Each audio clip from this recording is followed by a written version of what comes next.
All right, ladies and gentlemen, a huge welcome back to you all to your professional diploma in digital marketing and SEO. I'm really excited for today's lesson as we're going to take everything we've learned over the course of the module and we'll learn how to create our own digital marketing strategy. So what exactly will we learn today? Well, first of all, I want to take this occasion to actually help you understand retargeting properly. Okay, that's something we briefly touched on when talking about remarketing in the previous lesson. And yes, there is something that's going to be a slight difference between what we spoke about in the previous lesson versus now, but I'm going to help you understand exactly what that is when we get there. Then throughout the lesson, you will discover the various elements that are part of the digital marketing strategy. All right, we're going to break down those elements and obviously peel those layers back so that we have confidence in our understanding. And then we'll develop a content plan. And at the end of this module, I'll show you exactly how we can go ahead and create our own digital marketing strategy with the information and knowledge that we have. So let's properly kick off this lesson and talk about retargeting. So first of all, what is retargeting, ladies and gents? Think about it. We spoke about it time and time again, and I just need you to kind of just jump to the conclusion now based on the information that we've already spoken about. Well, essentially, remarketing ability actually depends on the platform to kick off with. So according to the Gartner's Digital Marketing Glossary, retargeting is the use of a website tracker to target visitors elsewhere. For example, with display ads or email marketing, and then lure them back to complete the conversion. All right, so turning them from a prospective into a closed deal. And then these trackers is what we already spoke about. The cookies, right? We spoke about cookies a couple of lessons ago, but simply put, your online activity is always being tracked, okay? So that is, if you look for a product or visit a website, you will see these ads or products again and again on other websites that you visit, or you might receive an email that you didn't complete a purchase. That is retargeting. Any additional contact with users who have interacted with your business before all falls into the same category of understanding. Some marketers make a differentiation between retargeting and remarketing. Right now, you need to understand the difference between the two. It's very important. With retargeting, referring specifically to display ads, and remarketing to emails only. Though Google does call it retargeting options on Google Ads, remarketing, it all gets a little bit confusing at times, but don't worry too much about the names. Digital marketers have a talent for coming up with 10 names for the same thing, so don't stress about it too much.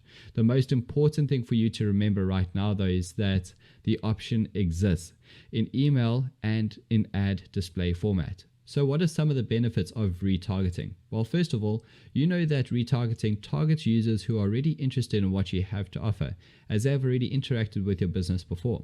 This means that a conversion is likelier to happen as your content is shown to someone who you know is already interested and has heard of you before, which means that there's much higher chance of leading them down the sales funnel. And then, of course, you can reinforce your brand image and remind them of who you are and what you do. Very likely, users will not immediately buy off of you just because they've seen one ad, but you will need to reinforce a message several times, and retargeting always helps achieve that. Then, also a great way to remarket your product or service across several devices and multiple channels is to say someone visits your website on the phone, for example, and while later they see your ad again on their computer browser on a different platform. That's a great way to really get more coverage and reposition yourself where your users are. So the great diversity that you can actually apply with regards to your marketing efforts needs to be embarked on with regards to remarketing. You need cross-device activity. It absolutely is necessary if you're going to find some sort of success in your targeting and remarketing efforts. And then retargeting is a cost-effective method, as you're not wasting a budget on a broad audience who might have never heard of you before, but rather you are actually targeting people who are at least in the awareness and more than likely in the interest phase along your funnel structure. So keep that in mind, but obviously just keep track of where the bulk of your clients are throughout this entire process. So as you know, one of the reasons that you are using remarketing is the message that is being reinforced several times. Now in marketing, there is a concept called the rule of 7. It's quite an old rule, so you might have heard about it before, but it basically means that the customers have to see your ad 7 times before they actually make a purchase. So nowadays, there's much more advertisements and placements everywhere you go. Users get bombarded by marketing messages, so the amount is probably higher. But the number itself is not necessarily the most important thing. But the point is that users get to see your message many times before making the purchase, and that's something that we actually need to achieve. Now, as with anything, it would suggest monitoring your performance. We don't just want users to suffer from ad fatigue, right, and get too used to seeing our ad and actually not looking into it properly, which is where they will obviously see your ad so many times. The ad loses the effect, right? We don't want that fatigue to kick in. And retargeting helps in spreading the same message, but in different formats, on different platforms, essentially, so it doesn't get too bland. One thing to keep in mind, though, is that when it comes down to retargeting, it's all depending on the different platforms. You will have different options to retarget, but no matter the platform, you will need to set up your tracking first. Otherwise, you won't actually be able to get any data that you could utilize. And if you don't know, or if Google or any other platforms don't know who the users of the website are, then it's impossible for you to actually get your ads displayed to them, because then your remarketing or retargeting efforts actually don't have any sort of meaning or base to them. So if you haven't already done so, make sure that you set up your tracking, or at least Google Analytics. Speak to a developer if it's not something that you feel comfortable with doing yourself, and I'm sure they will be able to do it in an absolute heartbeat. But we'll be looking at setting up Facebook tracking pixel as well in coming modules. So stay tuned for that, and it's something that you can really get excited for, because it's an absolute game changer. And by then, you'll be able to apply the process to many other platforms as well. Now, when it comes to retargeting, you would ideally want to split your audience up into different lists or segments, as people who interact with your brand in different ways, right? But there's many different people out there that you're trying to target, and different ways that they actually interact with your brand. So you want to be able to split them up into different segments. It's only going to be easier for you to manage them like that. You could target people who viewed a more specific page once. For example, people who have visited checkout pages but haven't actually completed their purchase. We could also target people who are based on so many different pages they visited, for example. So more than a certain amount of pages, that would be a signal that they could be interested in the brand and might potentially be interested in making a purchase. You could create a time-based list and exclude them from one another. And what I mean by that is, let's say, for example, you have converters over the last 7 days and also over the last 30 days. Exclude the 7-day from the 30-day list, because people who converted less 7 days away are probably less likely to convert again. Then let's say, or post engages, okay? You could exclude your page followers from the list and then encourage whoever else is engaged to join your page or even just sign up. So just to make you aware, or to confirm that you don't have to like a page in order to see its content, you could have a friend who follows it as well. It could be something that was quite viral over a certain period of time, which was quite popular amongst your friends, or friends' friends, or their friends' friends. The list could go on. So yes, you don't actually have to like a page to see its contents.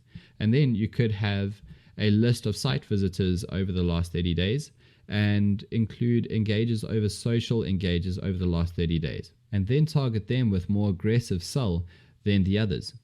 Now, you could also take your converters over the last 90 days and exclude them from the 30-day converters, and then sell some products to people who converted between 31 and 90 days. Again, it all really just depends on your actual business. This might not work for you if you sell cars, for example. If you sell a car to someone, it's very unlikely that they're going to buy a car from you again anytime soon. Now that we are aware of retargeting, let's get started and actually work on our digital strategy itself. So first of all, what is a digital strategy? Well, essentially, according to Wikipedia, the digital strategy is a form of a strategic management and business answer to a response or a digital question, often best addressed as a part of an overall business strategy. The scope of a digital strategy can vary hugely, but what we're focusing on in this lesson is more of a marketer and consumer-based effort, such as websites, mobile e-commerce, social sites, search engine optimization, and advertising. And then a digital marketing plan is a document containing the details for all the planning for your digital marketing campaigns or actions.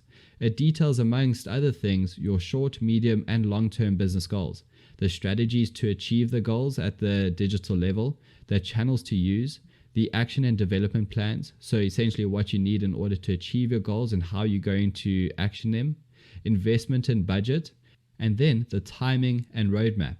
So timing is by when, and then roadmap is where does your particular goal or goals fit into the bigger picture. There are multiple things that can be considered in a digital strategy, and we'll go into a few of them in just a bit. But don't feel like you need to include all of these steps. It all just depends on the stage of where your business actually is and what your objectives actually are. So the first thing that you're going to need is to determine your short, medium, and long-term goals. They'll often differ based on the stage of the company, but obviously at this point in time, it's very important that we don't just think about the stage of our company, but we think about just learning what we would need to do when our business gets to these different mechanics and these different stages of development, because we need to be prepared accordingly. Just as a reminder, make sure to follow the SMART goal, the SMART goal setting when you think about your goals. Your goals should always be specific, measurable, attainable, realistic, and obviously timely. If you need a reminder on that, please do have a look at lesson 2 again, because that's where we covered this exact concept and we broke it down layer by layer. Remember our case study on custom comfort? Well, let's have another look at them and come up with another proper short, medium, and long-term goals for them that we could actually use as an explanation in this entire process. So a short-term goal would be to increase the number of leads by 10% at a target CPL of $30 by the end of the quarter. So we would be willing to spend $30 essentially in advertising costs to get a lead. Then our minimum term goal would be to increase the sales by 20% by the end of the year. And then a long-term custom comfort goal would be to increase the perception of being a quality brand by 20% in the next 5 years. Now, this is all relatively structured and very smart, and this is how you should be structuring your goals internally for your business too. Now, just as a reminder, we would obviously set these goals based on our own data, and that's after evaluating what kinds of growth we have been achieving and obviously what's realistic for us. These ones here that are just randomly put together are merely just an example, but what you need to achieve needs to be specific to your overall achievements up until this point. Anyway, now that we know what we want to achieve, we would generally summarize everything on one strategy sheet. And this is a perfect type of template that you should create. So make sure that you print this out and you maybe just create something that's more suitable for you, and you could definitely use the same structure.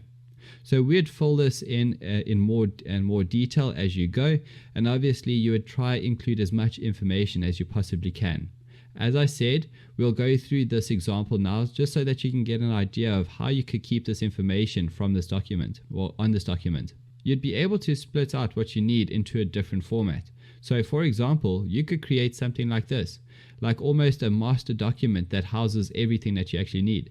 And then from there, you could go and create your own content plans and your schedules, etc. This isn't the only way to keep track of information, by the way. You can also track it however you like. So just make sure that you have it displayed in a way that makes sense and is more suitable for you and your business. So you can also just see here that I've included a business name at the top, being Custom Comfort, our friendly sofa giants that we've been speaking about. Then we have the target market. I'm going to go through that in just a bit. And then we obviously have the goals, the objectives, the campaign dates, what we have just gone through essentially. And then I've started populating the different channels, as you can see. And this will form a part of the schedule, which I'll take you through a little bit later on in this lesson. You may or may not have established the marketing funnel that you are most comfortable with just yet, but if not, then now would be a great time to actually decide on putting that together. Just to recap on what a marketing funnel is, we covered this in lesson 3. It's a collection of different stages, and ideally what you want potential customers to actually move quite freely through. You want to take each of your goals and apply them to your funnel. We'll go through some examples in just a second, but for the purpose of this lesson, I'm going to choose 2 different funnels just to make the differences a bit clearer again. So the first one was AIDA, which I've already chosen for the long-term goal. And remember, AIDA stands for awareness, interest, desire, and action. So you would take each goal. For example, the first one here is to increase the awareness that Custom Comfort is a high quality brand. And then you would detail what people would be doing or would be thinking about doing in each stage of this funnel. So under awareness, they would be seeing posts on social media. Remember, for example, in this stage, going back to the goal, under interest, they would visit the website and social media pages, right? That's where the interest is actually generated. That would be the action that implies they are actually interested in the first place. And under desire, they could be reading customer reviews as well as articles. So in digital terms, this would be tracking blog posts or time on the actual site itself. We'll go into these a little bit more as we progress. But just to give you an idea now and then, of course, the action would be to subscribe to the blog post or the newsletter that circulates month to month or week to week, however often it actually gets out there. We'd go so far as to say recommendations as well. I would certainly include that. I know it's quite an abstract goal, but I wanted to show you that it's actually possible to set up a sales funnel for it. Let's apply the same principle for our leads, something a bit more tangible. Again, users might start out by seeing posts on social media and general ads. Once they get interested, then they visit the website, and then they might actually start browsing the products that they actually desire at this stage, and then under action would be to submit a lead and get a quote for a professional sofa. Now that's really where we want our customers to get to, but it all needs to be measured through this funnel. Again, all of these steps are aimed at the overall goal, and we should try and move them from one stage to the next stage of the funnel as seamlessly as possible, but we can only do that if we're actually seasoned vets in understanding these funnels. Now for our last goal, the increased sales, I've chosen a performance-based marketing funnel, the VAC model, which is the view, act, and convert. Here we are only interested in people who are currently wanting our product. We don't want to take them through the different stages of awareness and all of that. And yes, there are pros and cons if you could argue against and for, but I'm just giving you a simple example here so that you can understand the overall concept. Many companies do choose to take this kind of method in terms of their targeting or paid media targeting. So it's certainly worth our while actually learning about it in detail. So in the view stage of this funnel, someone would be looking for a product or service that they would be seeing an ad for. The act phase would be visiting the website or browsing and having a look around. And then the conversion of it would be to obviously focus on completing the purchase. See, it's a very simple process that actually cuts out quite a bit. It's more straight to the point, and it's more in the face of the potential customer. The interest starts from them seeing the ad and immediately going to the website and browsing around and obviously potentially converting from there on to make the purchase. It's a lot more direct and a lot more seamless. However, again, this all really relates to the type of business that you're running that would decide on which funnel would be best for you. So you've broken down your goals into different stages of the marketing funnel that you've chosen. And now you need to look at your buyer personas. All right, this is where we start unpacking the buyer or the type of buyer that we'd like to target. And this is something that we looked at in lesson 3 more specifically. And just to recap, a buyer persona is a fictitious character that represents the type of target customer based on the comprehensive audience research that you and your company have completed. So obviously, if you're just starting out where you're relatively new, you won't necessarily be able to have this comprehensive audience research completed just yet. You won't have that amount of data to complete it. However, you might not have the budget in order to go to a huge survey or hold a focus group of some sort either. But you can still obviously create the different personas based on who you believe would be the ideal person in that market. They're kind of ideal based on an imagination that we could create right away. As I said, imagination is a big part of marketing. As we get more data in, we can be a bit more specific. But a marketer's key skills is being able to get creative and just start imagining and forecasting a couple of steps ahead. And in this case, as a new business, it might be something that you have to do. So we have done this already for custom comfort. Of course, we don't have data, and custom comfort is a new business too. So they might not have too much either.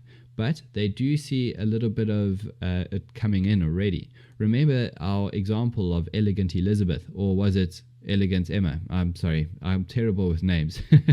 Let's say she lives in the city, likes having a classy environment around her, and is obviously married and has a demanding but well-paying job that she's happy with. Let's add another buyer persona to the mix, as we would typically not have one person specifically to focus on, but I would suggest at least 3 to kick off. Let's say we have a 27-year-old male who has finished college already and has been working for the past couple of years and is slowly progressing into management level. And this person is quite happy about their progression and quite content with the type of job that they have. He likes socializing with friends and inviting them over for drinks, and is known to be quite stylish too. Whether you do or don't have the capacity or capability or need to create buyer personas, you should at least have your target market statement. Again, something we covered in previous lessons is the reason as to why market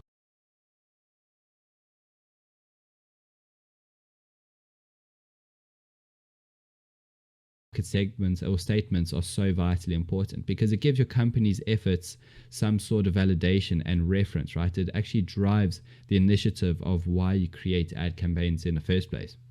You see, I'm trying to just tie it all together here for you. So your target market statement would look something like this. Your target market is gender and age ranged, who live in a place or a type of place, who also do some sort of activity. That's what I really like to tie it all into, or how I like to tie it all in together. It sounds very odd, but let's look at this example for our case study. My target market is male and female professionals aged between 25 to 55 years old, who live in a city and like to stay up to date with different trends. See, that's quite a specific market statement, and each market statement really helps define the nature of your business and obviously the efforts that you apply to your ad campaigns. Then once you have thought about your objectives, and obviously what you need to do is list your existing digital touchpoints and how effective they actually are. Always think about your existing touchpoints and obviously how you can change them, work on them, or integrate them. Note that the customer journey comes in here. So once you have your touch points, and we'll go through them just now, make sure to map them up and really just think about the journey consumers will take to reach the goal. So let's keep going with our case study here, just because, you know, we've got some good momentum and everything's starting to make a little bit more sense with custom comfort. When listing your touch points, think about all the different ways that consumers will interact with your business. And in this case, I'm referring to digital only, as this course is about digital marketing. So Custom Comfort has a website, and they are present on Facebook, Instagram, and Pinterest. And they appear on Google search, and they send regular emails. So they're pretty active in their engagement. Now, when you list your touch points, we don't only want to see the ones which we have, we also want to evaluate the performance, right? Just seeing them is not going to do us any good. We actually want to evaluate those touch points' performance. How many visitors or followers do you actually have? And what's the engagement actually like? Depending on your goals, you would add these different types of metrics to your documents and then obviously track the progression. So beware of your touch point. Have a think about how you're using them and if they're actually helping you to work towards achieving your goals. What is the purpose of those touch points? And then monitor the progress and obviously map out the different customer journeys that align with them. So moving on to budgeting, and this doesn't necessarily have to follow immediately after looking at your touch points and the state of them, but I find that it often does help to look at what budgets you have available before looking into advertising on specific channels, because you might have 10 channels in mind, but actually you might only have the budget for 3. So that's why I've put it here. But budgeting shouldn't be set as is. You know, when you set a budget, you should remain flexible based on your performance. However, there are a few ways that you can actually determine your budget. There are revenue-based industry standards, which I'll take you through certainly. And obviously, there's a volume or targeted based budget, which gets a little bit more specific. But first up, young businesses and those businesses less than 5 years old more specifically, it makes more sense that a younger business needs to spend more aggressively as they rely much more on the branding and reputation. All right, they need to grow that. It doesn't already exist. They need to build that up and be a bit aggressive in how they approach it. Experts suggest that between 12 and 20% of gross revenue should be going towards marketing. Whether that's all going to digital marketing is another story, but that's the overall recommendation. So let's say that the gross revenue for the year was $100,000. Then 12 to 20,000 of this should be invested into marketing. And again, whether that's to digital is really up to you. Older business should have hopefully established themselves and their awareness and become more profitable than what a newer business would over a certain period of time. So their efforts would need to be a little bit less aggressive. However, budgets can therefore decrease between 6 to 12% of gross revenue. Now, neither of these really cover if you're just starting out, and therefore if you haven't made any profit.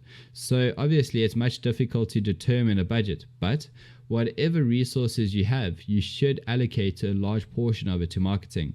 The exact percentage, though, depends on the capital that you have and what other responsibilities or goals that you need to achieve too. Remember, though, that nothing can improve if you don't have the people who are actually aware of your brand and visiting your site. That's very important to get right. Then we have volume and target-based budgeting. Let's have a look at our examples. Well, first of all, we have lead generation. Let's just say that a 10% decrease or increase rather in leads means that we want 200 additional leads. So if we have $200 leads at a target cost of $30 US, that means we have a budget of around $6,000. Now, if we split that over 3 months, we need a budget of around $2,000 a month. We split evenly for now, but depending on the tactics of the performance, this might change. For example, if we retarget aggressively to non-converters in the second month, we might require more spend in that 1 month versus the other month.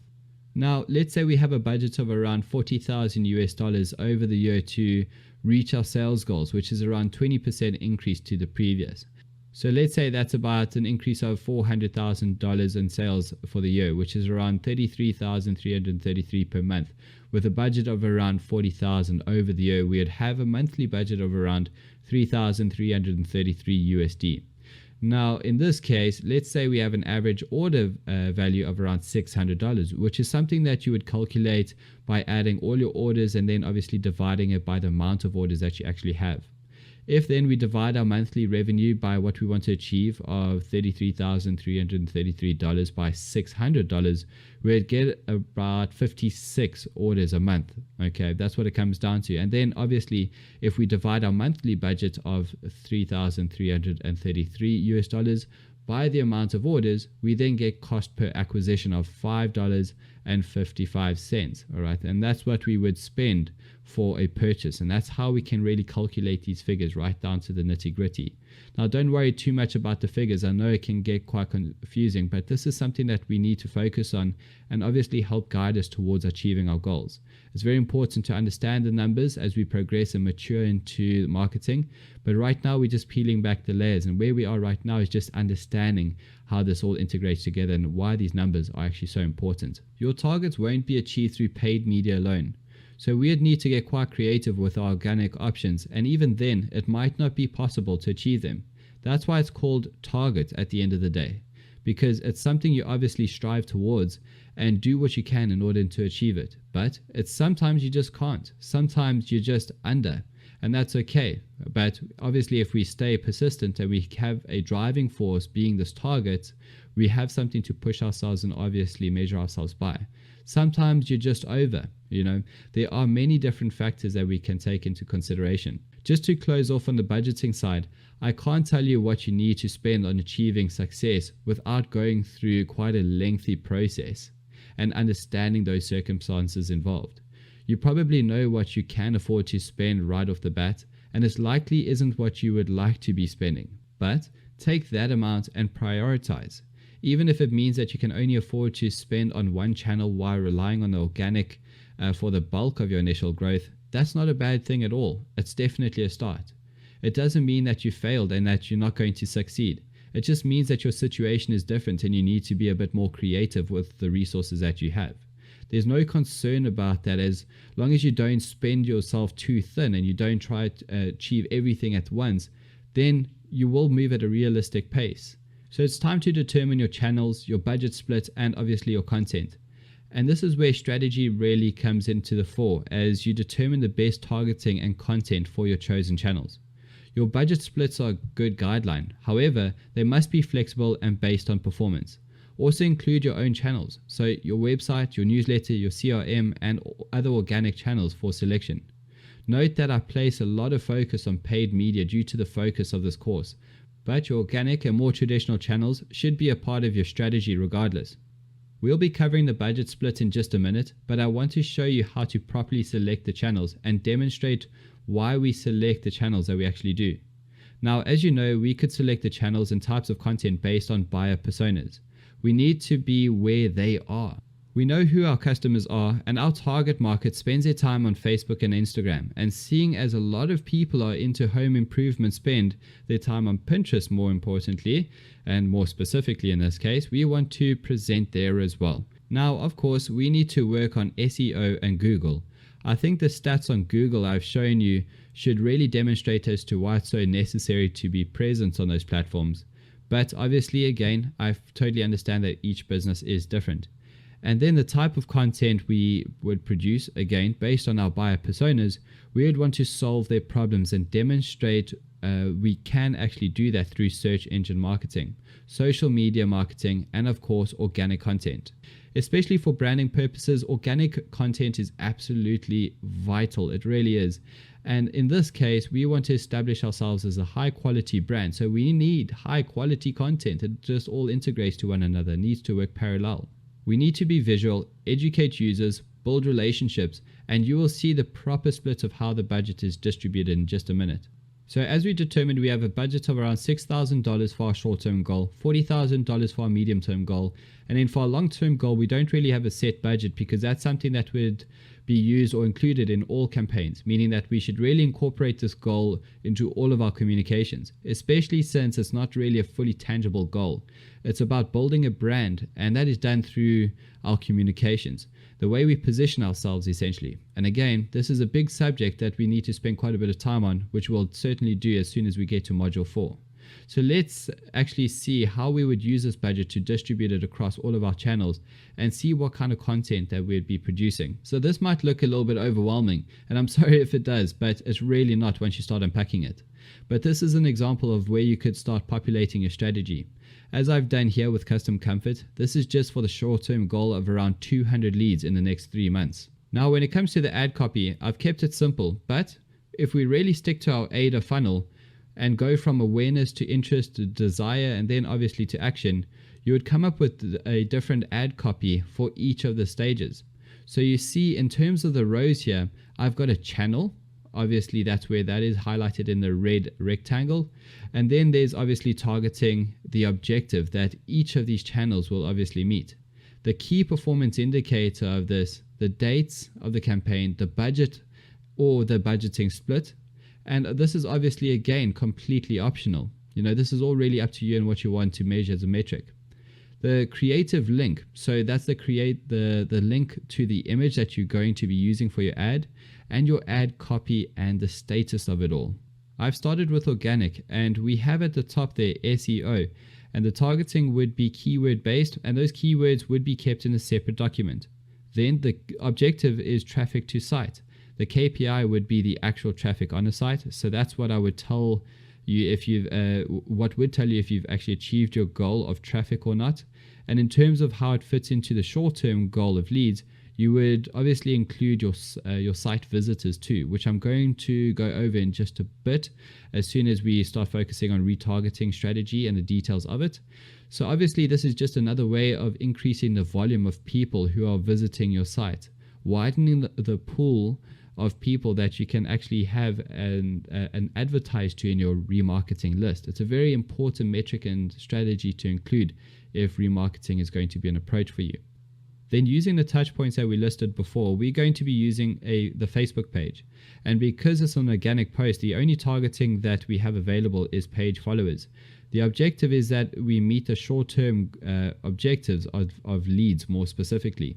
We have the dates, the budget, the creative link, and the ad copy as well as the status.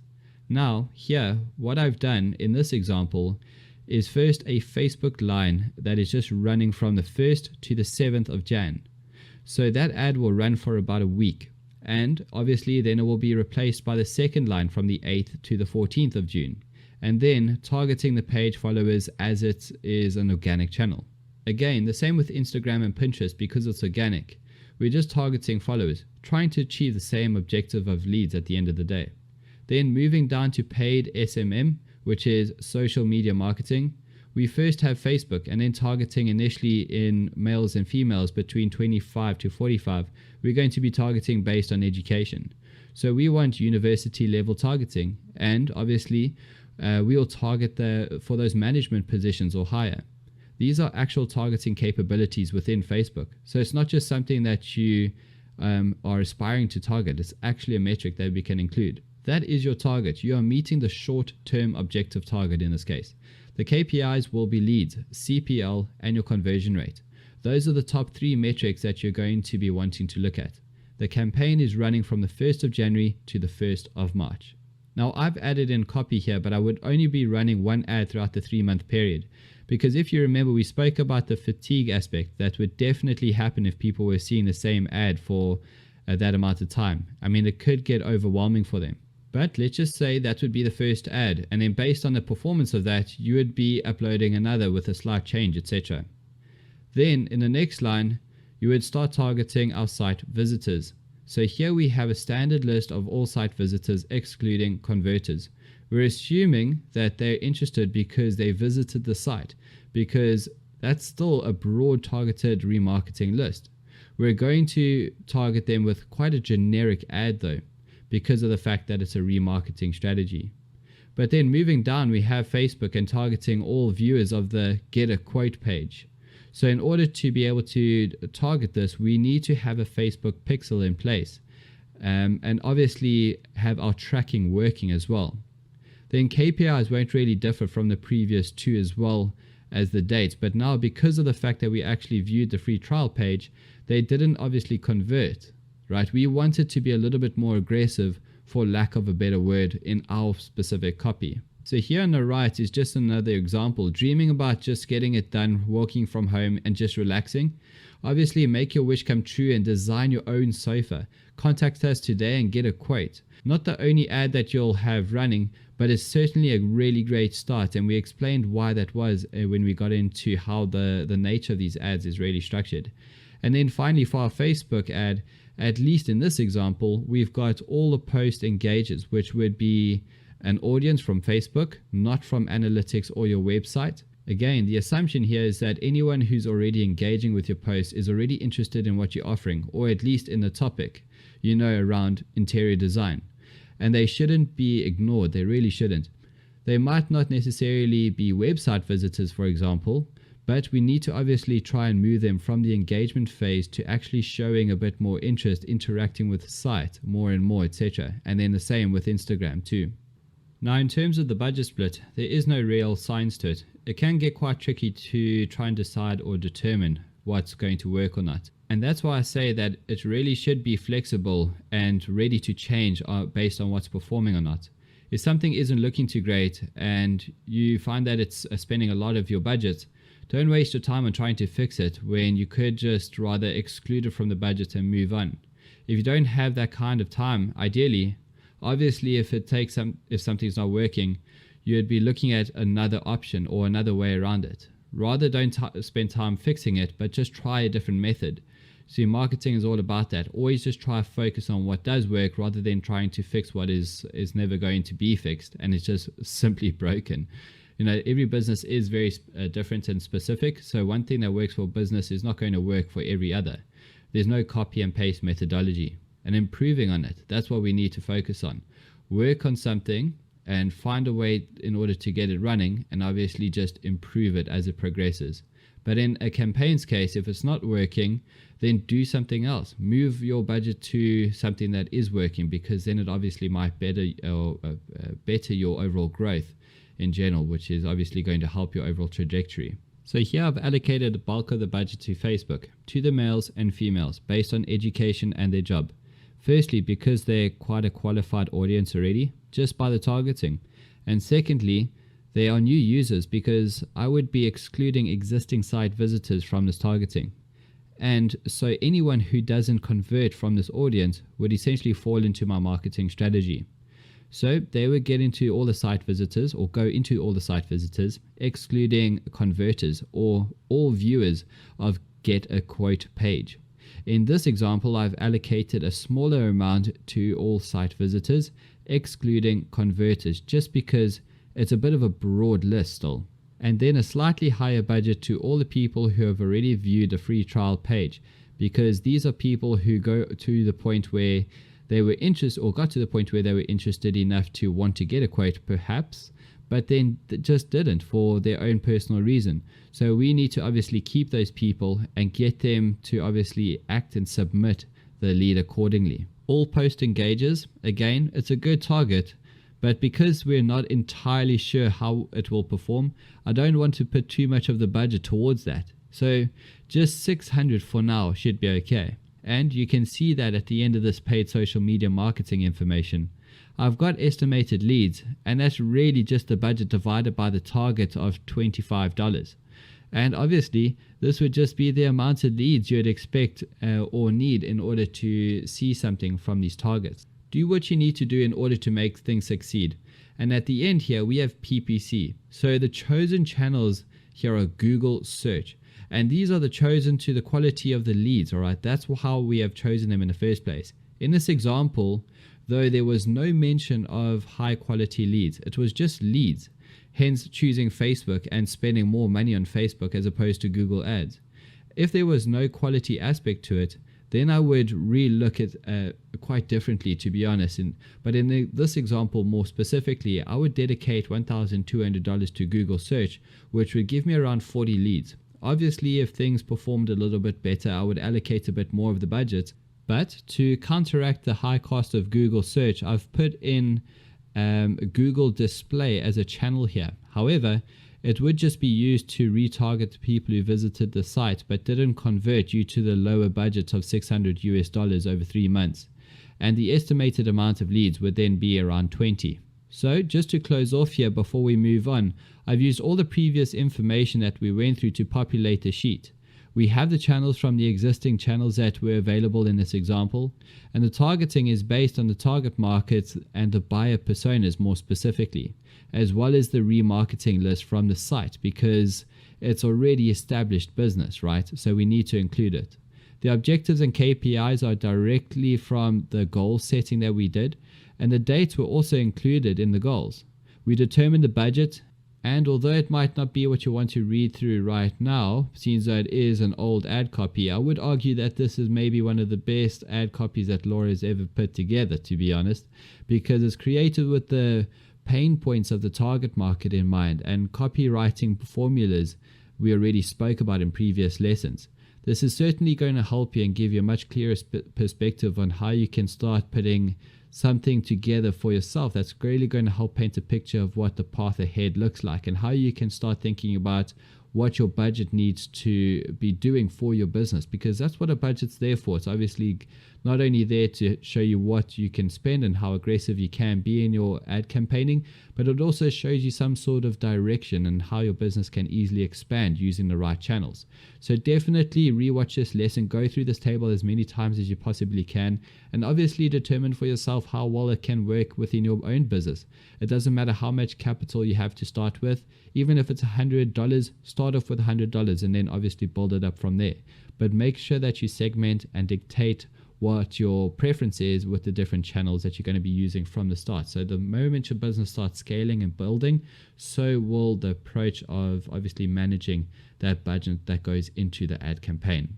So you might not decide to do some sort of crazy spreadsheet like the one we just went over, and you might just want to stick to some sort of content plan, or you might have both. For example, your content plan or the content creation around that should be based on your personas and your objectives at the end of the day.